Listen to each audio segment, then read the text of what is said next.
En 18 mois, le prix du pétrole a fondu de 70%. Pourquoi? Parce que l'appétit mondial pour l'or noir s'est beaucoup calmé. La Chine, plus gros consommateur après les États-Unis, a désormais une croissance plus lente. Du coup, ses fournisseurs, notamment les pays émergents, ont ralenti. La demande mondiale de pétrole s'est anémiée. En parallèle, la production, elle n'a cessé d'augmenter.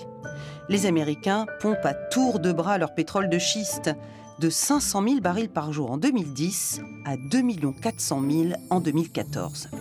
Sont aussi revenus sur le marché le pétrole irakien, libyen et finalement iranien. Résultat, c'est la surproduction. Entre 1,5 million et 2 millions de barils en trop arrivent tous les jours sur le marché. De 113 $ mi-2014, le brut oscille désormais autour des 30 $. Habituellement, pour faire remonter les prix, l'Arabie Saoudite, premier exportateur mondial, ferme ses vannes. Pas cette fois. Mi-2014, Riyad fait ses comptes. Pas question de laisser la place sur les marchés les plus porteurs. La Chine, mais aussi l'Inde, désormais troisième consommateur mondial. Riyad déclenche donc la guerre des prix. L'or noir coule à flot pour étouffer la concurrence, et ça marche. Pour être rentable, le pétrole de schiste américain a besoin d'un baril entre 60 et 65 $, le double du prix actuel. À ce rythme, un tiers des producteurs devraient faire faillite aux États-Unis en 2016.